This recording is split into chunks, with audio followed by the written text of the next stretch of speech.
My guest today moved from Sweden to the United States at age 18 to pursue dance, eventually building a career in advertising and brand development here in Los Angeles before shifting her focus to motherhood. She's now a mom of three girls and has experienced three dramatically different birth experiences, from a highly medicalized first delivery, where she trusted every intervention offered, to a planned home birth with a midwife, and then going nearly 42 weeks before a last minute decision changed everything. I'm pregnancy focused chiropractor Dr. Elliot Berlin, and you're listening to the Informed Pregnancy Podcast.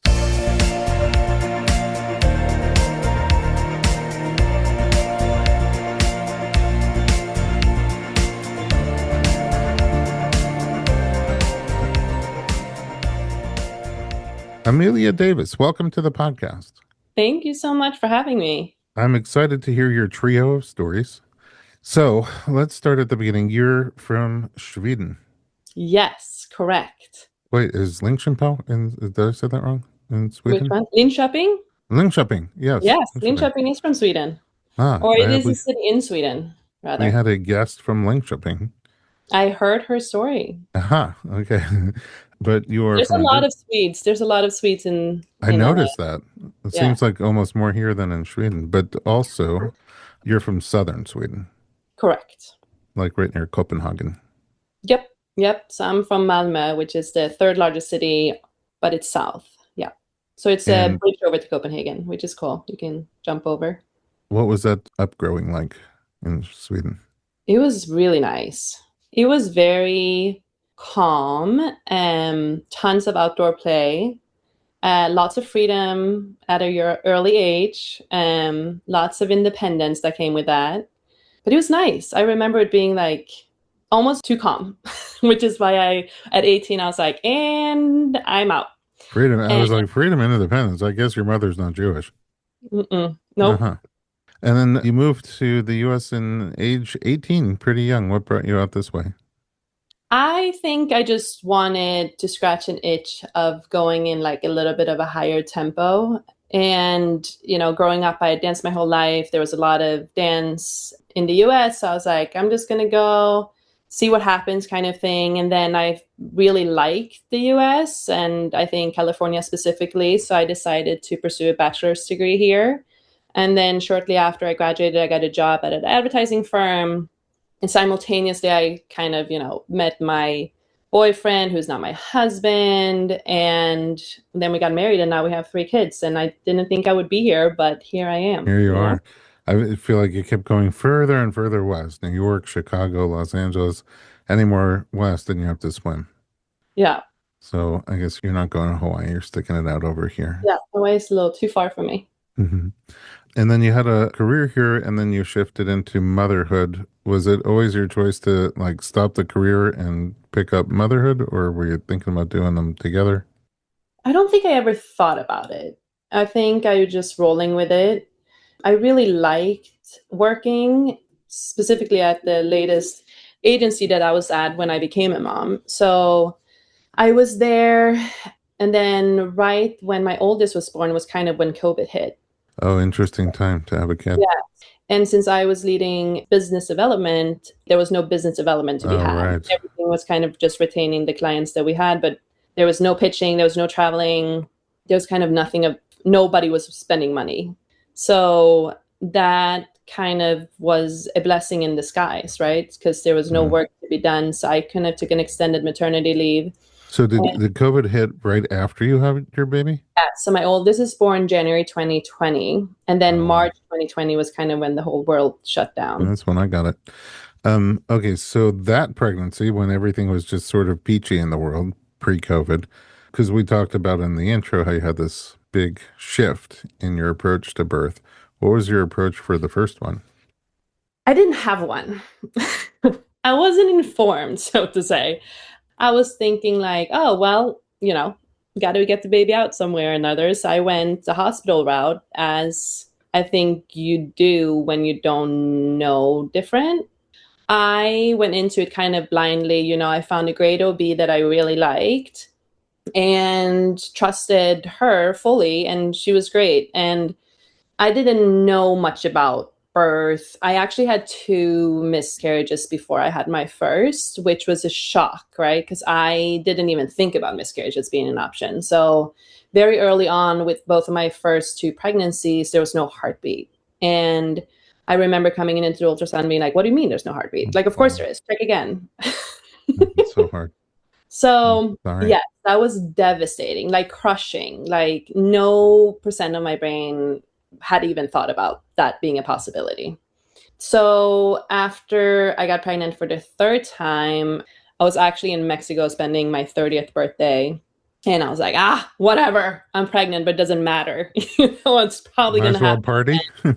Yes, I was kind of feeling like depleted and defeated at that point, being like, I get pregnant, but they kind of don't stick. And I was kind of angry with everything at that point. But Understandable. anyway, some part of me obviously still held on to hope, at least a little bit.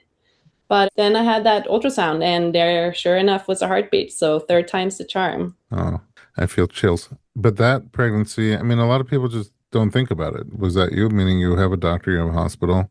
Mm-hmm. The Mm-hmm. assumption is when it's time, you figure it out and go to the hospital and have your baby. Totally. Totally.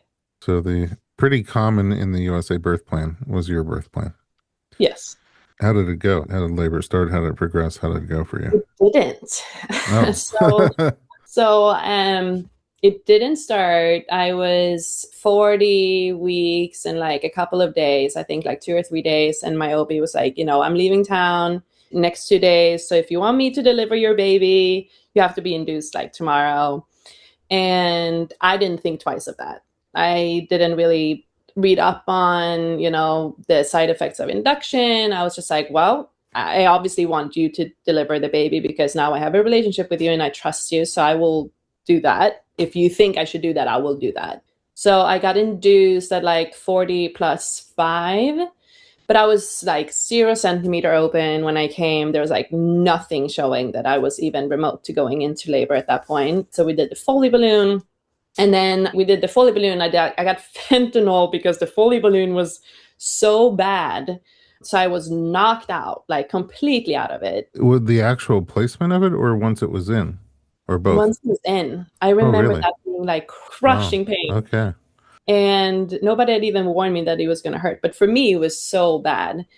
And then I basically said yes to every intervention and every drug and like everything that they suggested or like proposed or even offered. I was like, sure, yes, let's. And ended up being a very, very long labor. Like that was, I think, like 25 plus hours. Well, once you got the drugs, no pain. No pain. Okay. But also, 25. I mean, for a first baby, 25 is not so long. I always tell my patients to expect 24 on average. yeah, yeah. It just felt long, I guess, because, you were just there. And I mean, I didn't feel anything really because I had the epidural starting at like 5 centimeters after the Foley balloon came out. Kind of, within 2 hours, I got the epidural and then it was kind of just like a weight game. But I wasn't really in tune with my body. So, also coming from a dance background, that just felt so crazy to me. Like, I didn't feel what my body was doing. So, I didn't like that experience. I do find athletes, dancers included, oftentimes find it weird to be so disconnected and so Mhm. numb. And your brain is sort of screaming, get up and move around when you're in labor and you're like, I can't even feel you. Totally. It sometimes takes people by surprise. All right, let's take a little break because then you had another baby and your thoughts already started to shift. We'll be right back.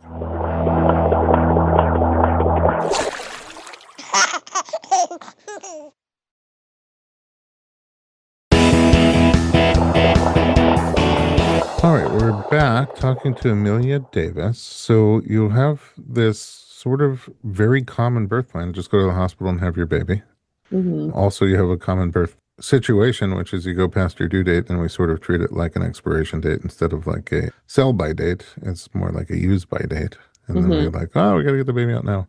And then you have the whole cascade of interventions, which, I guess once you have that really uncomfortable Foley balloon, which also looks like it's all over the map. Some people don't seem to even really feel much at all, and some people find it excruciating. But then more intervention was sort of welcome, and you went down the whole cascade, but you had a vaginal birth. Yes. Yeah, I did. So the second time around, what did you learn or what did you Yeah. want to do differently? So the second time, I kind of expected to go over. So, 40 weeks comes along. I was like, whatever, this is just what it is. And I told my OB that I don't want to be induced, that I really want the labor to start naturally. And she was like, I won't let you go past 41 weeks. But if you want to wait until 41-week mark, like, let's. So, I'm kind of doing everything for that last week to get baby to move, but nothing. Like not even a slightest little cramp. Like, pregnancy's moving along, like baby's hanging in there, and there was like no signs of labor at all. So 41 weeks rolls around, my induction date comes, and I'm like, oh crap, I really wanted this to go differently. But I come to the hospital, I was not even remotely there, barely 1 centimeter. So we did the Foley balloon again. This time I was like, I want nothing. Like, I want to feel fully present in my Well, body. did you have the So same reaction to the Foley? I didn't actually. And Interesting. maybe I did, but my mentality around it was stronger. You expecting Um, it? or maybe my body just actually felt better this time around. I really don't know. But it didn't hurt as bad. It still was pretty bad, but it wasn't even remotely to what the first one was. Nice. So anyway, so then I, started laboring with the Pitocin and basically got to 7 centimeters and, had my headphones in, was feeling it, was moving around in the room. I had my husband there. And at some point, the midwife came in, and I think her name was Margot, but I'm not 100% sure. She owned a birth center in Pasadena, and she Oh yeah. retired. And she only had like one night shift at Cedars, like every blue moon, like every month. And she just happened to be there that night. And I loved her. Like, I told her I wanted to try to go natural, and she was fully supportive. And she advocated for me when they were trying to, check me every hour. And I said I want like as few interventions as possible and try to do this just on my own time, obviously granted with the Pitocin. And she was checking in on me all the time. It was so nice. And at 6, 7 centimeters, I was like, I don't think I can do it. Like, I am so tired. I've been now, in so much pain for so many hours. And I told my husband at that point, I said, I wish I was home because I know if I was home, I could have done this Oh. without the epidural. But here, I want this to stop. I want the baby to just be out. The room felt very cold. I had blankets on top of me, no matter what kind of music I put in my headphones. Nothing really got me into the headspace. Anyway, got the epidural, and then Margot actually told me, she said, look, you don't have to have the epidural in the whole time. Just have a little dose of it and then take it out. And that way you will still feel the sensations. You will feel your legs, which was my biggest concern. That scared me the first time. And then they can just take it out and you can still have, the pain away, but you can still feel things. And so it's just Mm-hmm. a lower dose, basically. So she advocated for me to have them take the epidural out. So I still had the feeling. And then they broke my water. And when they broke my water, the baby's heart rate just plummeted, like dropped. So apparently, then quickly within like a minute, they pumped the water back because her umbilical cord was wrapped so hard that when they Mm. pulled the water, she was kind of choking. So then I was thinking in my head, obviously I didn't really say it at the time, but I was thinking, I'm never going to break my water again. I'm never Mm. going to let anybody break my water again Mm. because that was scary. Sure. Anyway, literally the baby flew out. Like shortly after that, the epidural got me to 10 within a couple of hours. And then I pushed twice and the baby was out Well, within a minute. that part sounds nice. That was very nice. That was very nice. Well, congratulations on number two at this point in our story. Was the major take home there like, I don't want that intervention breaking my water? Or it sounds like you almost started to envision yourself at that point as a home birther. Hmm. Yeah. So I knew if we would have another one, if we would be so lucky, I want to do it at home and with a midwife. At that point, were you already listening to the podcast? At that point, I was, yeah. That must be why it was so much less painful. I Maybe. take full credit. Yeah, I mean, we do have a lot of home birth episodes to kind Yeah, of take you into it and give you a sort of a visual of what it could be like. totally. That was definitely informative. At this point, I guess it's a couple of years after COVID, still not a lot of biz dev going on. So are you mostly focused on the family? Yeah, so I actually worked all of my seconds. So my two first ones are actually just 20 months apart, so they're close in age. And I basically came back to work, only to work for like a month before I told them that I'm pregnant again. And I remember one of my coworkers looked me dead in the eye and he goes, "Come on, this isn't Sweden." I was like, I know, sorry. Oops. And that was a surprise, though. That was not a planned pregnancy. I actually thought there was something wrong with my prescription sunglasses that was giving me a headache and making me feel nauseous. I just got my eyes checked and I was wearing prescription sunglasses all the time I was out and about with my almost 1 year old. And I was complaining to my husband every night. I said, "Ugh, I just feel like crap. There must be something wrong. They must have tested my eyes wrong." And then, like 2 weeks later, he's like, "Are you sure you're not pregnant?" And I was like, "Oh, no way." Oops. Oops. Okay, good surprise. It Yes, sounds it was like. good. It was a fun surprise. One question before we go to break. Do you know if it's the same type of system in Sweden? For what? Birthing, for example, the I will not let you go past 41 weeks type of statement. I mean, it sounds like everything was a little bit more free and Yeah. open. Yeah. I think they definitely do let you go past 41. And there's also midwives working in every single hospital. So it's a little bit of a different care system. And I mean, my sister had a baby just a while ago and just sounded a lot calmer. Like they're not intervening as much, they're not rushing as much. She was there and kind of they were just like, well, labor at your own time and you have the room. And I kind of felt like, and this is just my take on it, but I kind of felt like I was a little bit in the way. And maybe it's just like I'm naturally kind of like, oh, skittish about these things, but I was like, I just like, I want to be out be her.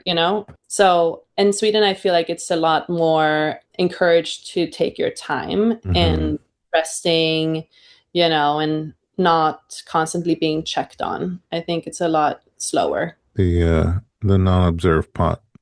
Hmm.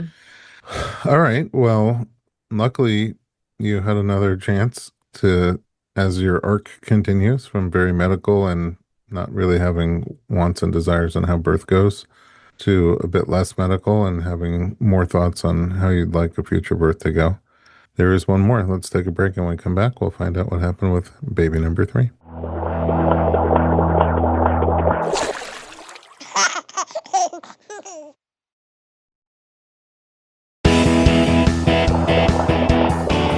Welcome back. We're talking to Emilia Davis. Okay, so during your second birth, it sounds like you became determined that if you have another baby, you'd be entertaining home birth. Was that something that you made a conscious choice of before you got pregnant or early in the pregnancy? How did it go down?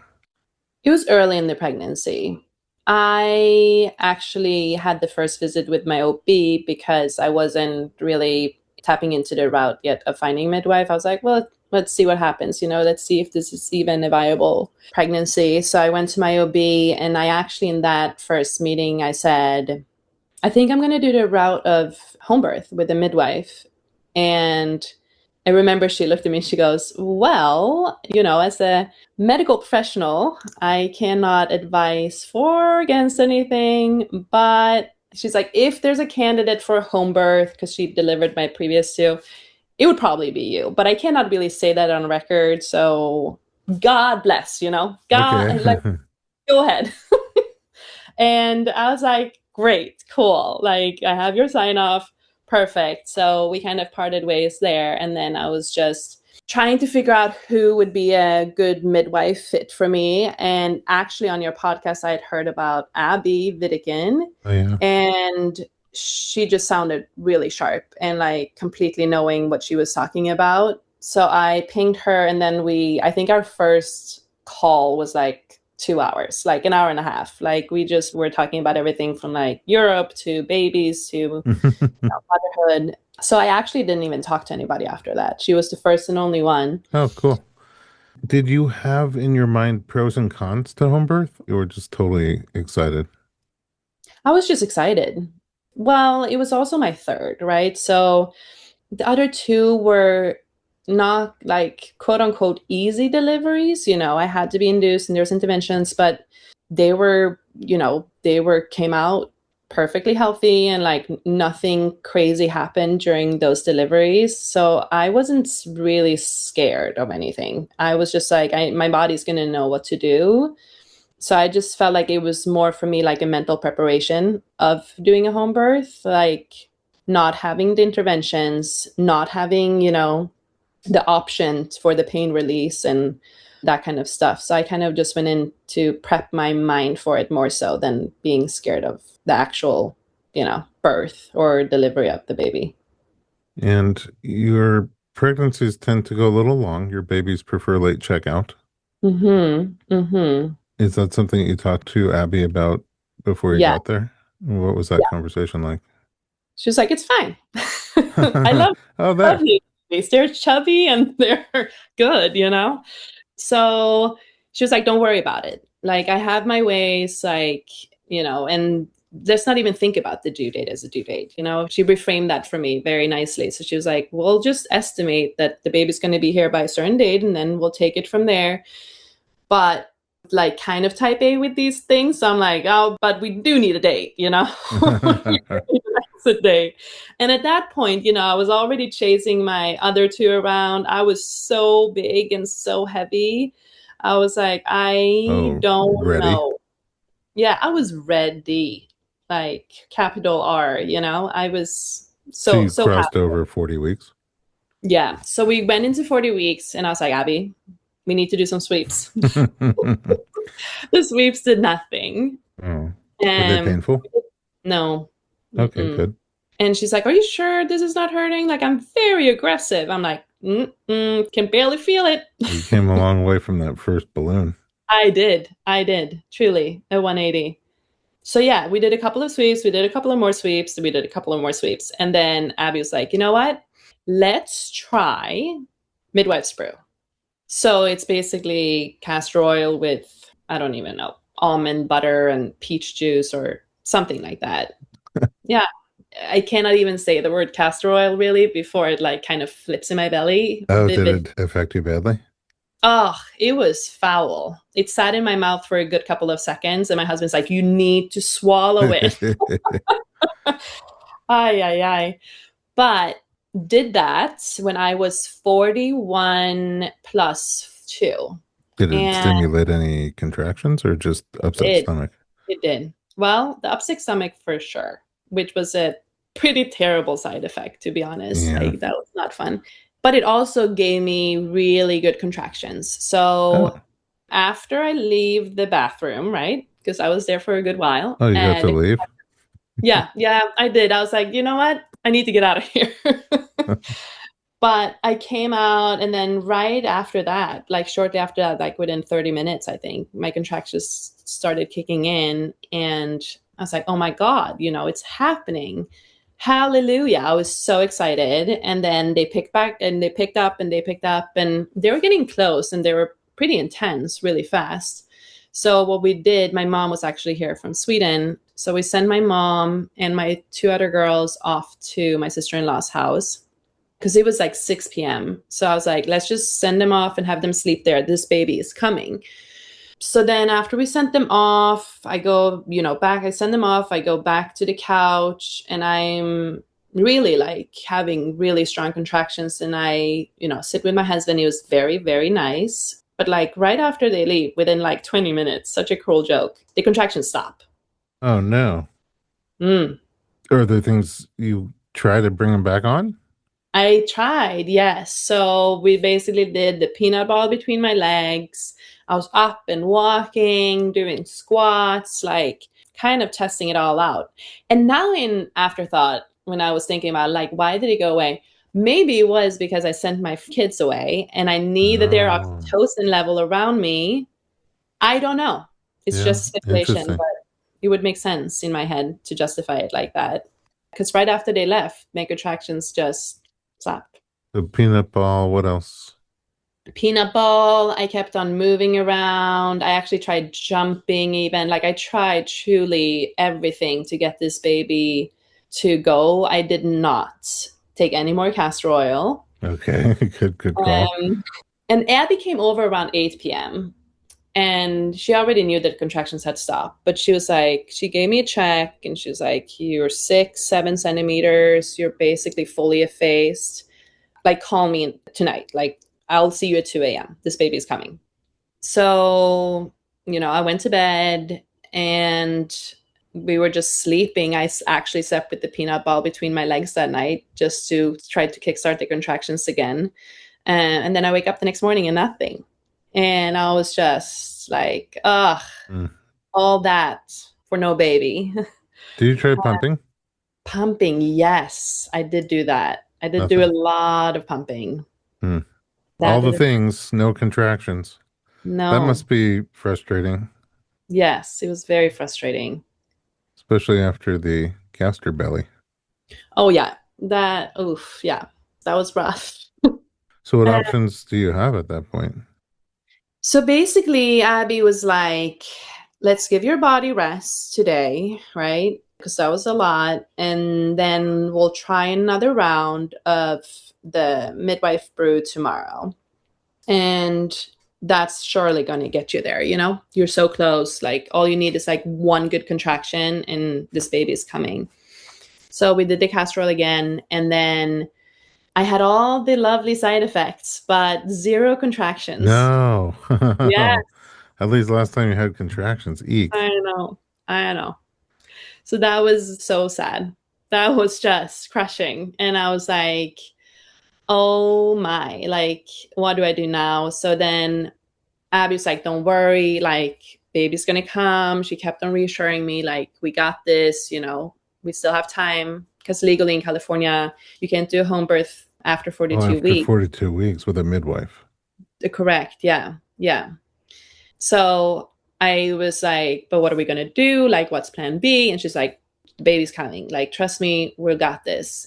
So then that was on Thursday. And then I again did everything. I pumped, did the peanut ball between my legs all night. And then that night I told Abby, I said, I am running out of patience. I can feel the baby's head kind of coming down. Like, I feel so heavy down there.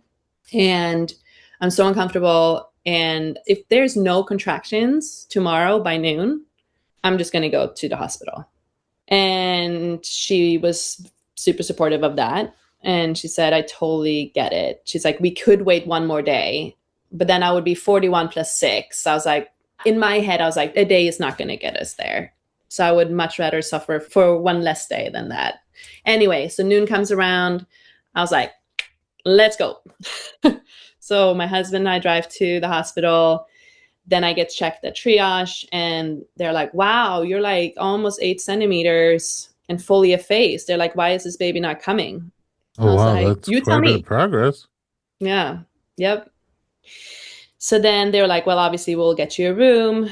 So I got checked in, and then the resident doctor comes in, since I didn't have an OB. So she comes in, she's like, I want to check you. I was like, but they just checked me. And I explained to her, I said, listen, I wanted a home birth. I'm here because I lost my patients. I have another 2 days to go. I technically could be waiting, but like, I'm here because I'm running out of patients. And I really, really, really want to try to do this without minimal intervention.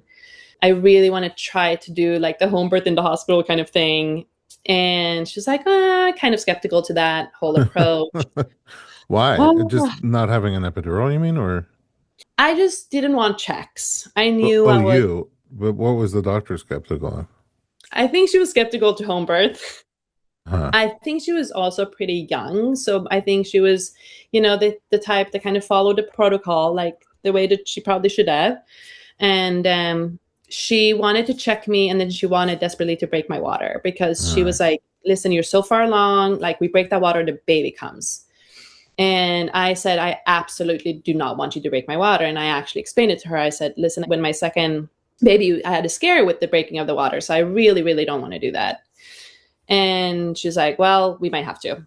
So then I call Abby. Abby's like, I'm coming. Don't let them break your water. So she came, and then the nurse kind of left. Abby and us were chilling. We were watching like Love is Blind. We had like a good time for an hour. And then they wanted to come check me again. At that time, I was really starting to have extremely painful contractions. So, like, we shut down Love is Blind. Just I went, spontaneously?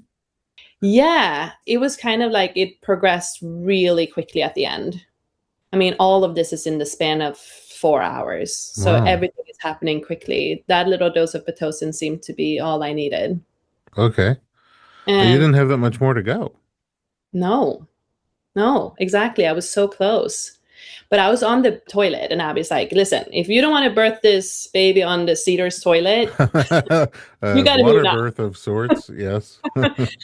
So we moved into bed. And at that point, I'm kind of, shutting my eyes and lose the ability to speak.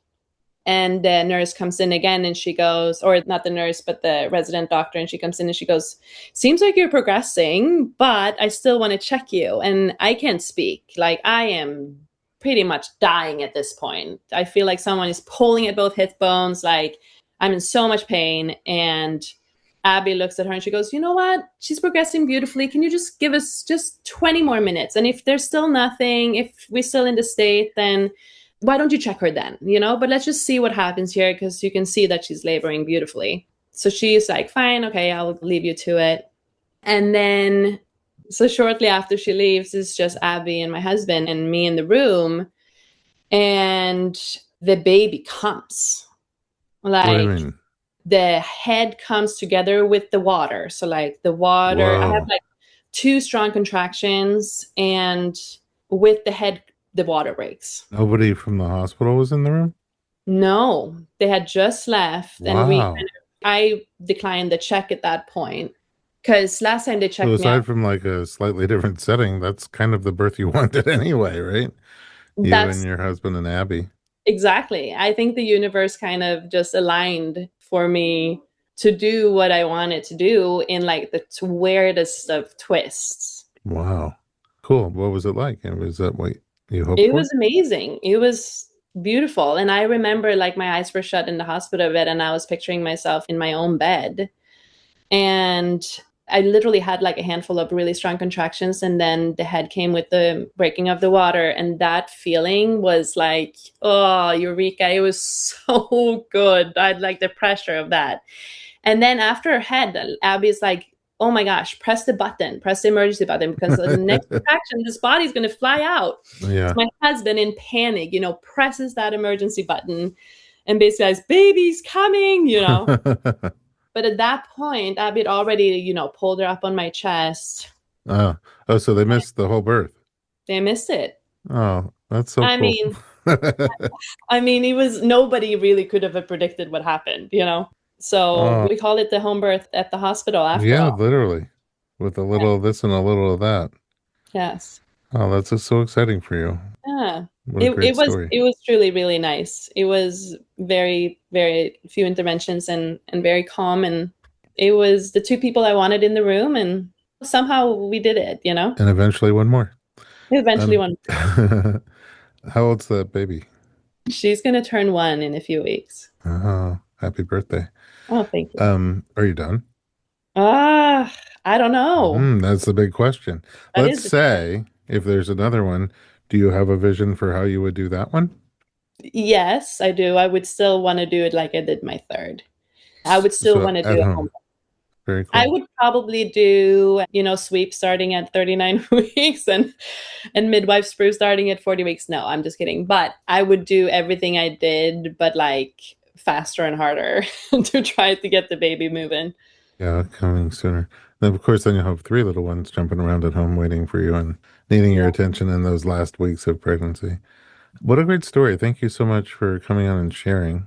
Separate from this, you don't do dance, you don't do marketing, you do 35 millimeter photography. Tell me more about that in a nutshell. Yeah, so after I had my second, I got really into film photography.